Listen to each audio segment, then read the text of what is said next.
Muito bem, irmãos, nós vamos ler a palavra de Deus agora na primeira carta de Paulo aos Colossenses, capítulo 1, verso 18 ao verso 20. Assim diz a palavra do Senhor. Ele é a cabeça do corpo, que é a igreja. Ele é o princípio, o primogênito dentre os mortos, para ter a primazia em todas as coisas. Porque Deus achou por bem que nele residisse toda a plenitude, e que, havendo feito a paz pelo sangue da cruz, por meio dele reconciliasse consigo mesmo todas as coisas, quer sobre a terra, quer nos céus. Vamos orar e buscar mais uma vez a presença do Senhor diante da sua bendita palavra. Senhor, muito obrigado pela grande oportunidade com a qual não podemos nos acostumar nunca quando se repete, de acessarmos a tua palavra e na dependência do Senhor sermos iluminados. Fala conosco, ó Deus, diante do texto sagrado. Dá-nos esperança, ilumina-nos a consciência, a mente. Dá-nos olhos para ver, um coração para crer. Trata conosco em nome de Jesus Cristo, nosso Redentor. Amém. Eu tenho certeza que você já assistiu o Rei Leão. Foi meu primeiro drama. O primeiro choro diante de um enredo cinematográfico. A morte de Mufasa. Triste, não? Quem disse que deveriam existir desenhos para nos fazer chorar? Mas está lá. Uma bela obra, década de 90, né? Aquela história é muito bela em vários aspectos, porque a sua animação foi revolucionária. A forma como tratou não só a paisagem, os elementos, a movimentação animal é muito carismática, é muito envolvente. Quadrúpedes completamente expressivos, como se fosse gente. O olhar, as expressões. Talvez por isso o live action, que é a adaptação como se fosse de verdade, fizeram do Rei Leão, não nos impactou tanto, não é verdade? Estava ali como se fosse um documentário do Story Channel ou National Geographic, mas as expressões dos olhos eram de animais.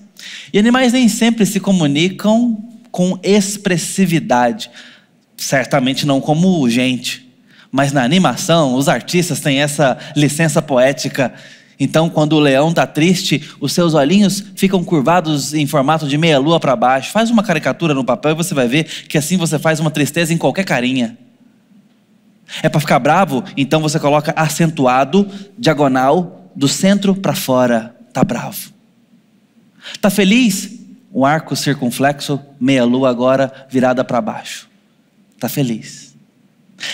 As expressões são marcantes, a gente se envolve, a gente se empolga. Mas também por outro aspecto, a música. Não é que era novidade, mas a forma como a música, a dança, a poética de tudo isso entrelaçado se comunica de forma fantasiosa, quase que como um musical. É fascinante. A gente vê a beleza da natureza. E lá estão cantando sobre o ciclo da vida. O ciclo da vida que perpetua, que é completo e é belo. E a gente vai vendo os pássaros, os elefantes e até os hipopótamos ficam lindos naquela animação. Mas tem uma coisa muito legal, que não é bela, mas que mostra um pouco mais de realidade na natureza. A natureza não é só essa música sem fim, muito pelo contrário. Ela tem suas feiuras, ela tem suas rachaduras, porque naquele mundo perfeito, naquele reino ensolarado, tem uma parte que parece que o sol não toca. Esse lugar, o Simba, o leãozinho fofinho, todo bravo e heróico, lá ele não pode ir. É um lugar onde tem o vale dos elefantes, onde a morte, a escuridão, é como se fosse outro reino dentro do reino. Mas o interessante que eu quero mostrar para os irmãos e trazer à memória de novo esta obra é que ali está a natureza talvez um tanto quanto complexa como ela é, embora numa animação infantil e num drama juvenil para nós, mas a natureza não tem só beleza. A natureza tem suas feiuras, tem morte nela. E muitas vezes a nossa compreensão de redenção deixa de fora a natureza. Porque nem sempre aprendemos que existe mal na natureza. Aprendemos a olhar para a natureza e ver nela beleza. É para ela que nos escapamos das feiuras ou das mazelas da cidade. Há uns anos atrás, nós tivemos uma doença inominada, não posso citar o nome dela aqui, que fez com que a gente percebesse que a gente deveria ficar mais atento à beleza da natureza, sair um pouco de casa, respirar um ar puro, um acampamento, uma montanha, no nosso caso aqui, um pé de serra, um rio, porque a gente ficou trancafiado por muito tempo. E começamos a ver que, poxa vida, será que não estamos perdendo um pouco da beleza da natureza? E é muito fácil aprender isso, desde criança, a gente se encanta com um passarinho. Ora, a Lia conheceu uma cigarra, mas conheceu mesmo, porque quase a comeu. A Lia, para quem não sabe, é minha bebê de 1 ano. E agora ele foi apresentar os bichos para ela, nesse momento está tendo muitas cigarras e bichos e besouros, e ele entregou uma cigarra na mão dela. E a cigarra, eu achei que cigarra não podia cantar mais do que canta, normalmente, e pode. Ali com seus dedinhos, esses dedos rápidos e fortes, eu achei que a cigarra ia arrebentar suas cordas vocais na mão dela, e batia as suas asinhas. A cigarra termina viva, viu? Calma. Mas eu vendo aquela cena, eu imaginando que a qualquer momento a Lia ia fazer o que ela normalmente faz. Pega e come. Mas ela não comeu não, e ela ficou olhando aquilo ali, e fascinada com a beleza, tanto quanto é possível uma cigarra ser bela, se olhar de pertinho. A gente desde cedo aprende a admirar a natureza, porque ela realmente é complexa, ela é bonita mesmo. As flores, as montanhas, as árvores, gente, as árvores. Goiânia já está sentindo falta de grama, terra e árvore. Já está sentindo. É ou não é? Não é essa época de chuva. Vai piorar, gente. Ou a gente acha que é privilégio de São Paulo? Não, já está acontecendo. Marginal Botafogo, você precisa de um jet ski. A rua que passa ali, a divisa do córrego do Jaó, já há anos, sofre todo ano. As árvores, com úteis, com belas, com complexas, fornecem comida. Os próprios animais são comestíveis. Isso é demais. Mas não tem só beleza nisso, e muitas vezes quando a gente pensa na obra de Cristo, a gente foi ensinado a só pensar em salvação de pessoas. Pastor, você então está dizendo que tem esperança para o meu totó que morreu? Não, não estou falando isso. E nem poderia, a Bíblia não está falando sobre isso. Mas o pecado também caiu sobre a natureza.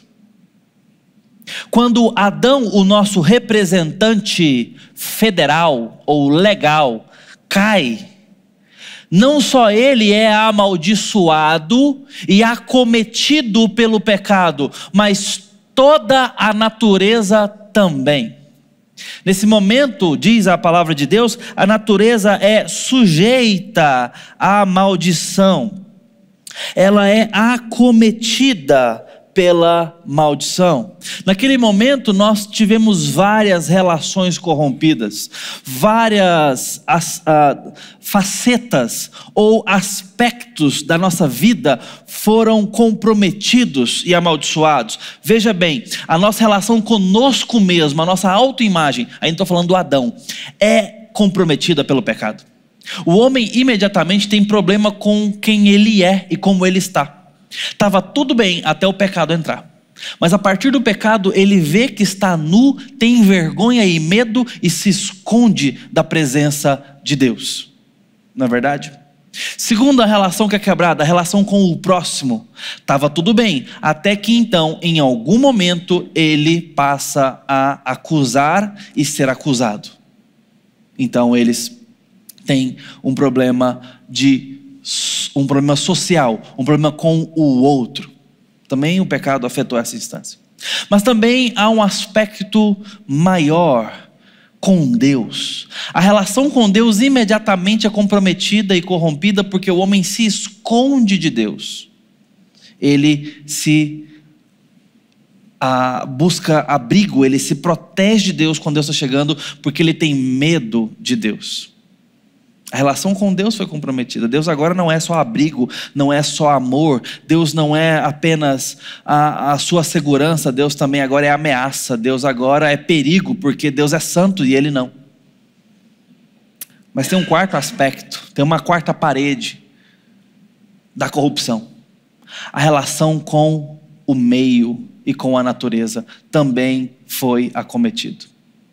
O que acontece é que a partir daquele momento, não é que o homem não tinha que trabalhar, mas agora o fruto do seu trabalho será mediante o suor do seu rosto.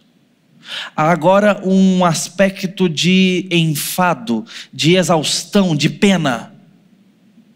O homem lavrava o solo, mas certamente isso era recompensador, isso era algo prazeroso. Agora há uma pena, há um custo, mas não apenas isso. O solo lavrado foi acometido pelo pecado. Ele agora servirá também espinhos e abrolhos. Surgirão, acontecerão, ou brotarão aspectos de espinhos, de ervas daninhas e de abrolhos, diz o texto.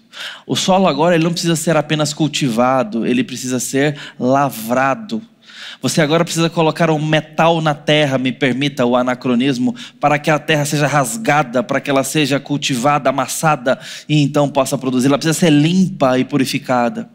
Agora a ameaça na natureza com relação ao ser humano, ele é o rei, o gerente, mas agora os seus súditos podem matá-lo. Já imaginou o homem tentando dar nome agora a um leão? Ou mesmo tentando amansar um tigre? Nós temos inimizade. A natureza agora se rasga, se mata, e ela é muito perigosa.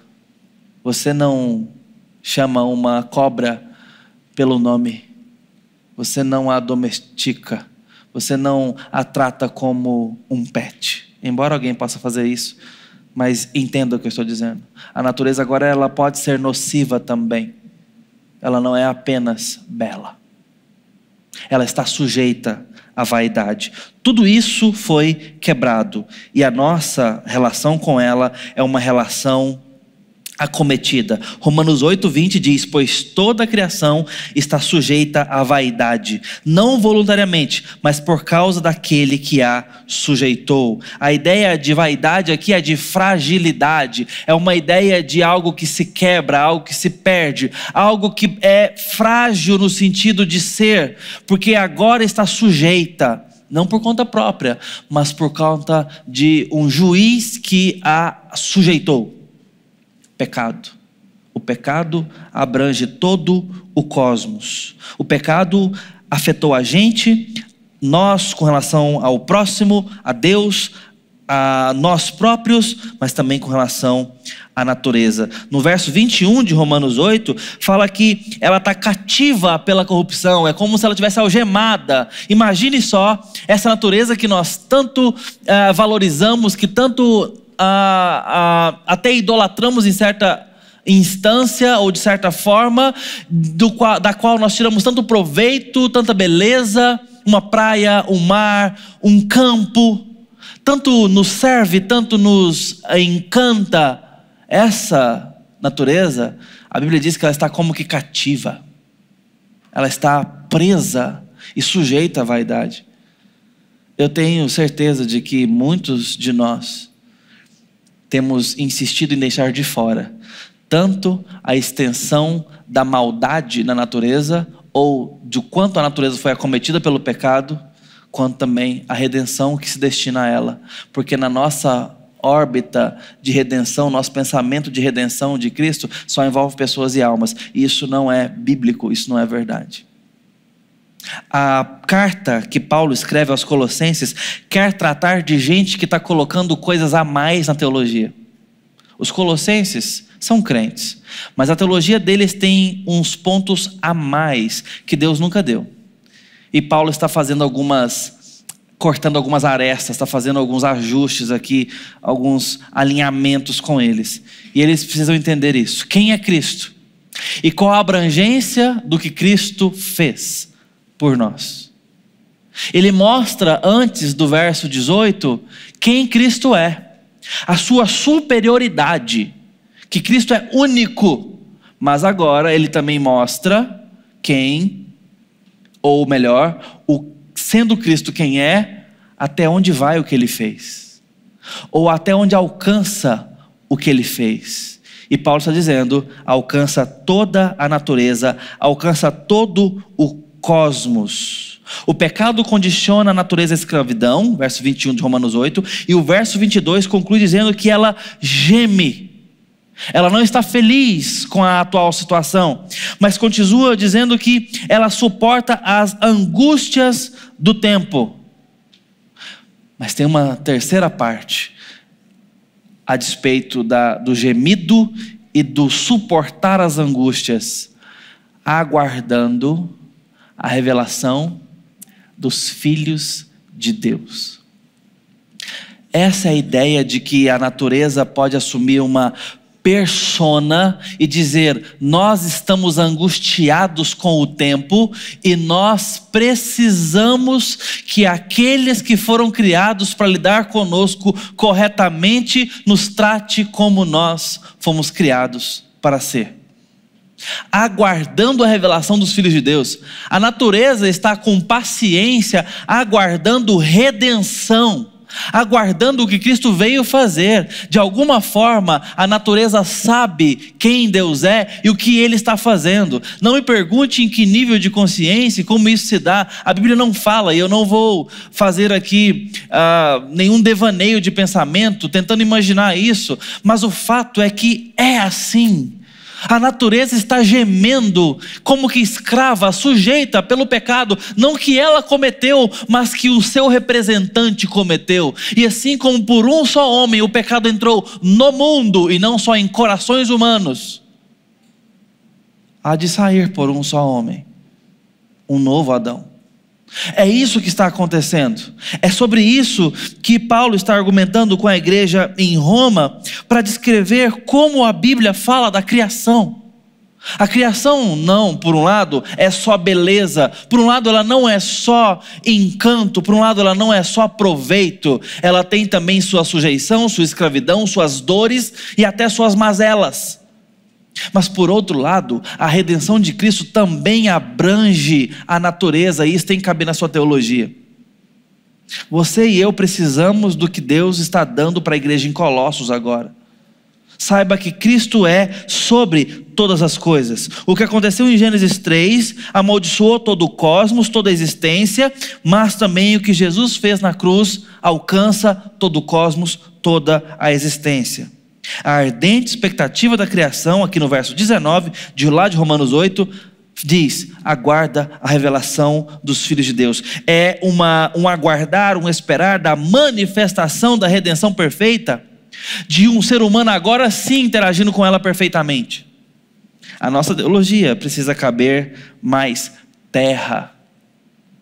Não é difícil que você entenda sobre céu, que há um céu por vir, que há uma vida espiritual futura, mas nós temos dificuldade de entender que tem terra na nossa escatologia ou na nossa doutrina das últimas coisas, porque Deus não está fazendo novos céus em Cristo, Ele está fazendo novo céu e nova terra.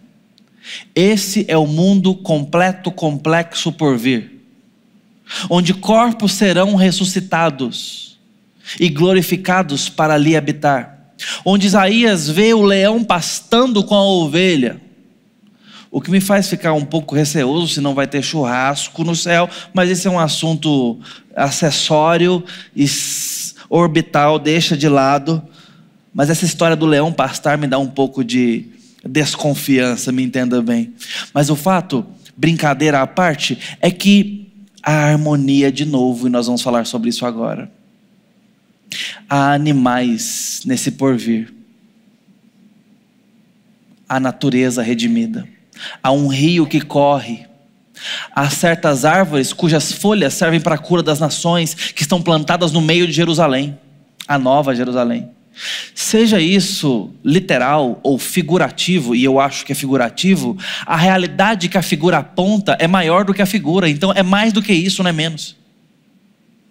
É mais do que apenas um leão pastando com ovelha, é mais do que um rio canalizado ou uma arquitetura desenhada porque existe uma praça.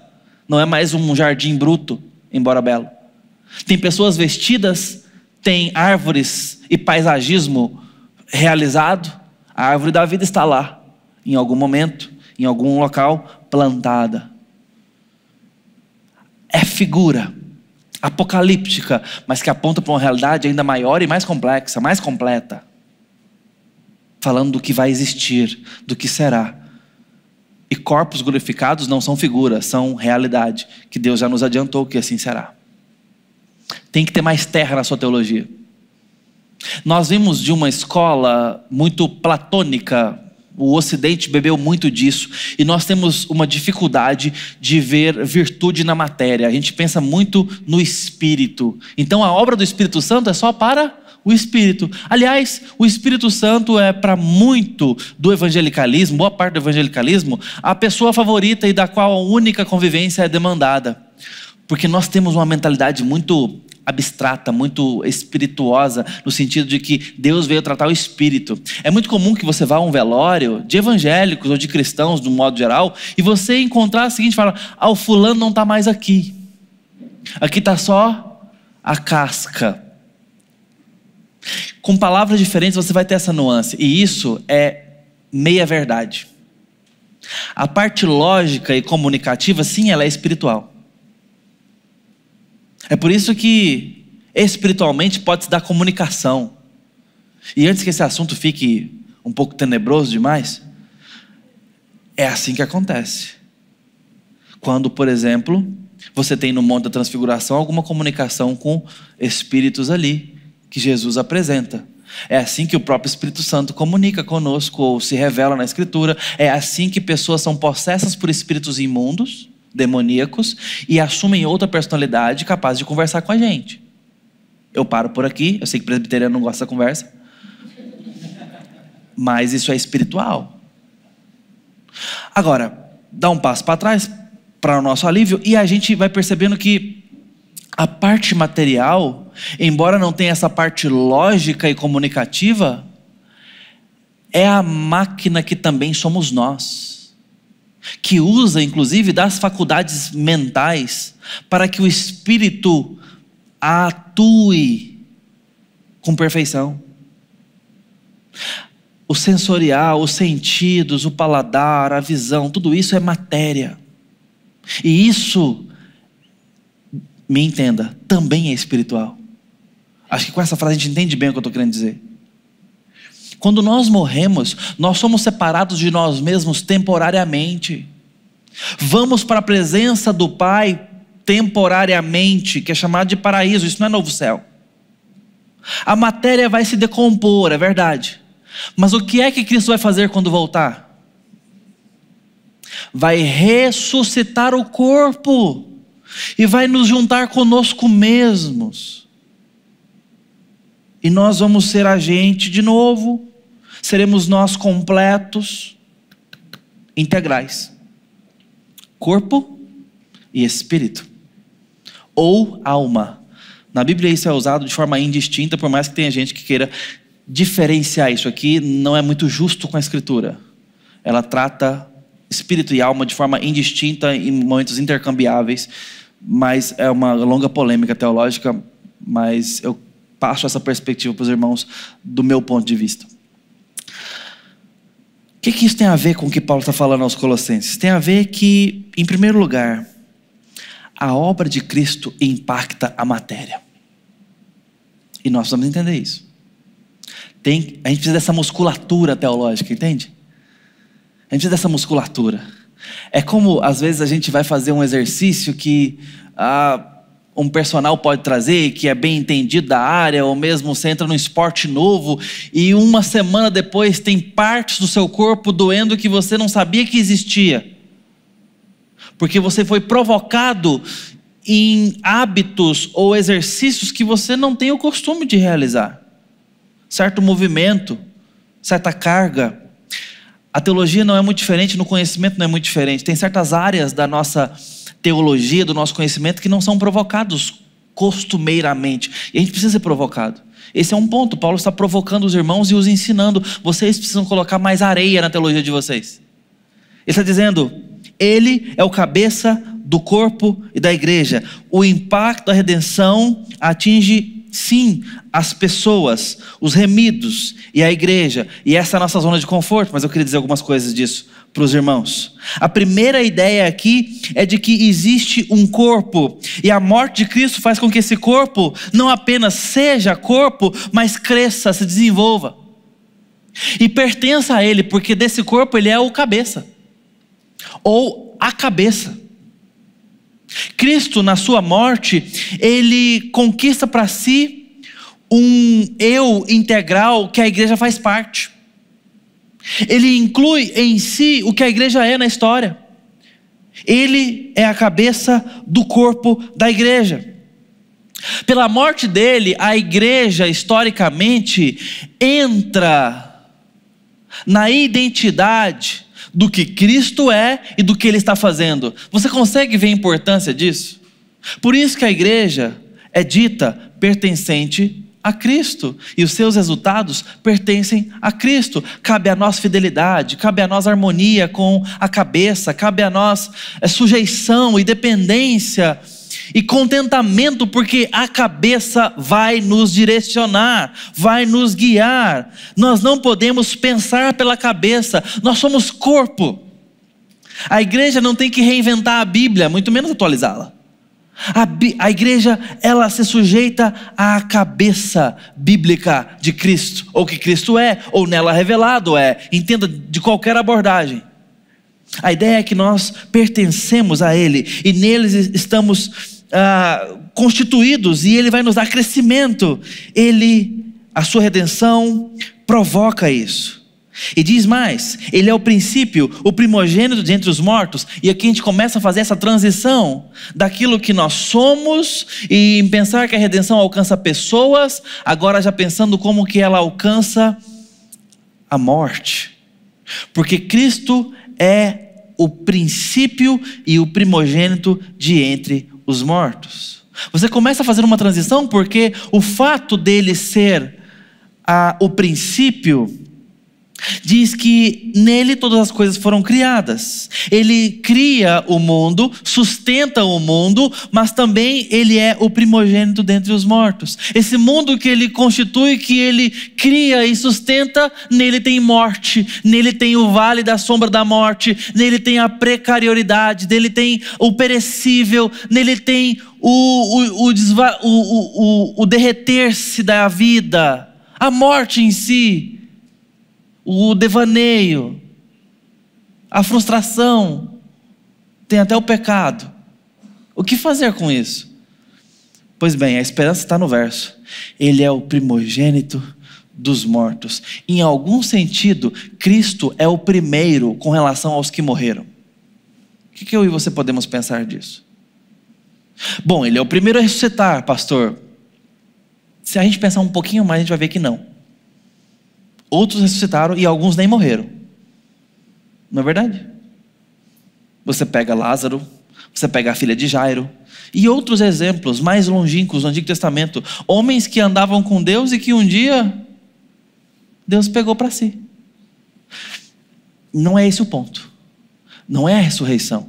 Ressurreição já não é novidade nesse ponto da Escritura. Me entenda bem. Mas também não é banalismo, esse é o ponto. O ponto aqui é que em algum aspecto com relação à morte, Cristo é o primeiro. Deixa eu te dizer qual é. Talvez você saiba se pensar com um jeitinho. Ele morreu e ressuscitou, e com esse corpo ele não morre mais. Lázaro eventualmente morreu. A filha de Jairo talvez chegou à idade adulta e até à velhice, mas eventualmente morreu. Aquilo foi uma ressurreição da vida na história. Eles não tiveram o corpo glorificado. Cristo teve. A tal ponto, arrisco dizer, que esse é o motivo dele não ser reconhecido por pessoas que choravam a sua morte na estrada de Emaús, embora estivesse com ele do lado. Jesus estava diferente, embora homem, embora gente, mas estava diferente. O corpo foi glorificado. Dali ele sai, atravessa uma parede e vai embora. Jesus não morre mais, irmãos. Não é mais possível matá-lo. Ele se tornou homem, gente como a gente, da nossa carne, para morrer a nossa morte. Agora, para dar-nos a vida dele, ele é o primeiro a ter o corpo glorificado, porque ele vai nos dar esse corpo. Ele pega o nosso corpo para morrer a nossa morte. Mas o corpo novo dele é para nos dar a vida dele, para que a gente viva a sua vida. Está complicado? Dá para pegar? Está acompanhando, Mariana? Beleza? Ele morre a nossa morte com o nosso corpo, a gente vive a vida dele com o corpo dele. Isso é esperança. Esperança de que um dia vai ser tudo novo. Esperança de que um dia nós vamos viver a verdadeira história a qual essa aqui é prenúncio, é prelúdio. Mas o verso continua. 1 Coríntios 15. Ele é a primícia dos que dormem, a ressurreição para a glória que acontecerá a todos os seus. Só complementando o raciocínio. Ele é o primeiro de entre os mortos que morrem nele, porque ele os ressuscitará para a glória. Mas o verso continua dizendo, para em todas as coisas ter a primazia. Verso 19, diz que foi do agrado do Pai que toda a plenitude residisse em Cristo. Paulo está argumentando a supremacia de Cristo para a cabeça dos irmãos em Colossos, que Cristo não tem a primazia apenas sobre as coisas desse mundo, sobre as coisas da igreja, sobre os crentes, que a sua supremacia, que a sua primazia é sobre todo o universo, sobre todas as coisas, e mais, em todo o tempo, e até sobre a eternidade. É por isso que nós insistimos em dizer, é tudo sobre Jesus, porque de fato é.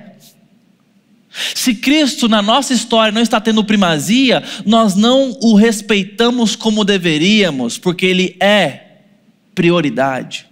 Se Cristo não está tendo primazia nas nossas correrias, nas nossas agendas, nas nossas escolhas, é porque nós não estamos o tratando biblicamente como Ele se revela.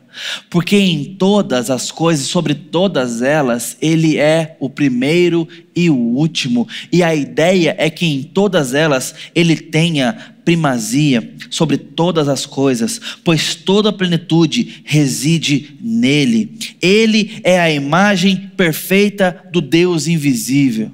A obra de Cristo é para salvar pessoas e redimi-las, ao mesmo tempo que tem um impacto mais abrangente do que isso, fazê-las igreja, fazê-las corpo de si, e essa igreja e esse corpo o reconhece como supremo, como glorioso, como o único rei acima de todos os reis, aquele a quem devemos prestar contas e obediência contra toda a demanda e todos os soberanos da terra.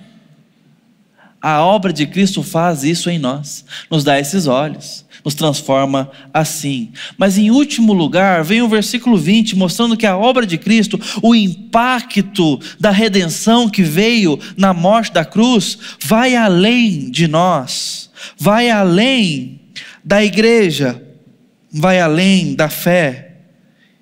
Diz assim, e que havendo feito a paz pelo sangue da sua cruz, por meio dele reconciliasse consigo mesmo todas as coisas, quer sobre a terra, quer nos céus. Perceba as escolhas de palavras que Paulo faz.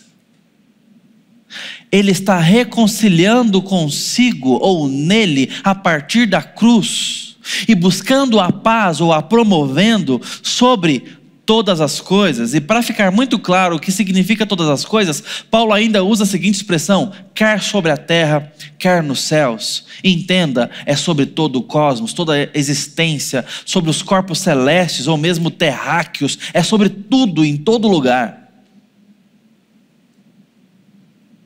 Você tem o costume de pensar na obra de Cristo de forma tão abrangente? Precisamos ter. Precisamos pensar que a obra de Cristo cobre as coisas do passado, do presente e do futuro.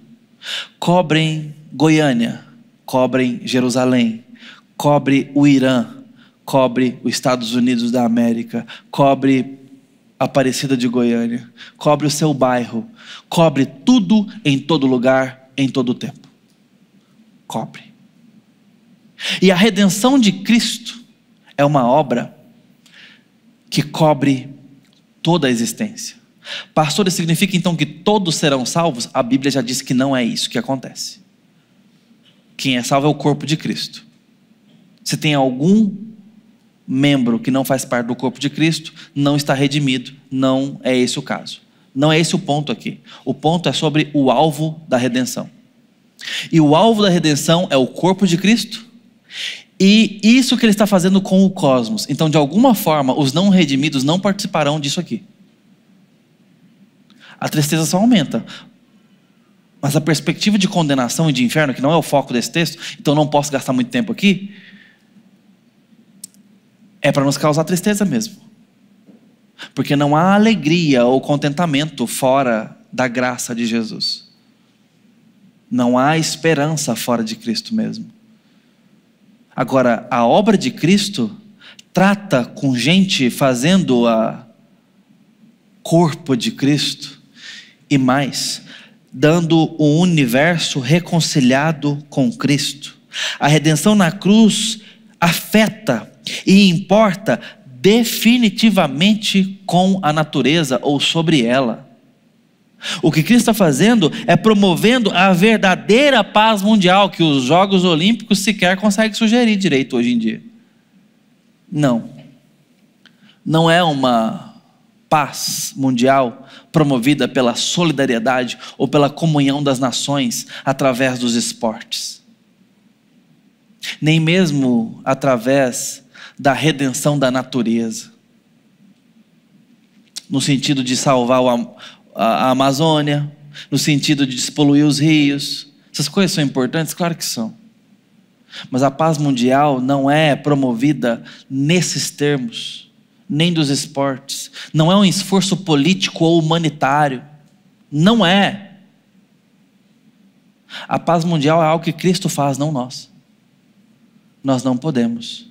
Nós não somos capazes de redimir nada. Agora, o problema de pensar isso é porque nós não entendemos, aí volto lá no início só para destacar, que a natureza precisa de redenção. Nós somos criados desde a escola que a natureza é boa e a gente só tem que cuidar dela, e que nós somos capazes de salvá-la. Ora, irmãos, nós temos certas responsabilidades que precisam ser realmente implementadas. Eu mencionei Goiânia agora. Os lixos precisam ser melhor coletados, há tempo não são. Nosso sistema de escoamento de água precisa realmente ser refeito, precisa ser pensado. Precisamos de drenagem de solo, precisamos de vias canalizadas, precisamos dessas coisas.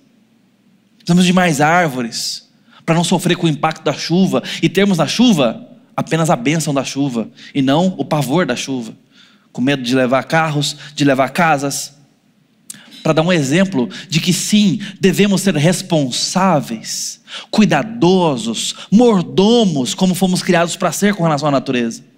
Aqueles que utilizam bem os seus recursos, com responsabilidade, com solidariedade, com amor até. Mas não podemos dar um passo maior que as pernas no sentido de perspectiva. Nós não fomos chamados para redimir a natureza. E muito menos achar que nisso teremos redenção. Por que isso é importante? para que nós valorizemos Cristo no posto que Ele se põe, redentor da natureza. Ele vai redimir a natureza. Isso não deve nos dar uma posição de relaxamento, mas de responsabilidade com esperança, com cristocentricidade, ou seja, Cristo no centro do cosmos, do mundo, do planeta. Cristo há de trazer redenção. Na cruz, Ele conquistou e está providenciando a perfeita paz sobre a vida, sobre os povos, sobre a natureza.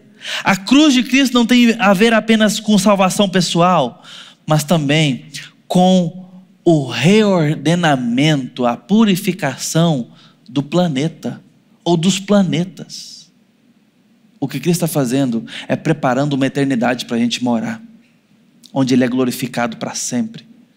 Complexa, completa, tem corpos, tem partes naturais e não apenas espirituais. A conclusão que esse texto nos permite pensar, queridos, é que a obra de Cristo é vasta e a obra de reconciliação envolve todas as coisas, quer pessoas e almas, quer a natureza e o cosmos. Coloque isso na sua teologia. Que isso sim ordene a sua perspectiva com relação à natureza, te dando responsabilidade, te dando uma visão cuidadora, cuidadosa, mordoma, mas ao mesmo tempo colocando Cristo no centro da esperança final, colocando Cristo no centro da paz mundial, e também nos dando esperança com relação às pessoas, nos dando uma esperança mais robusta com relação à eternidade. Não pense apenas em anjos e nuvens.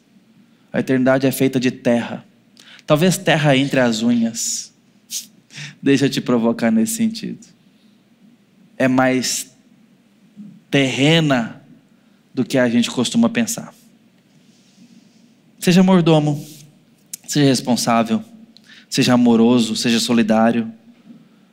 Mas pense que não podemos ser Cristo para com a natureza, mas podemos ser adoradores e servos de Jesus enquanto lidamos e interagimos com ela, enquanto dependemos dele.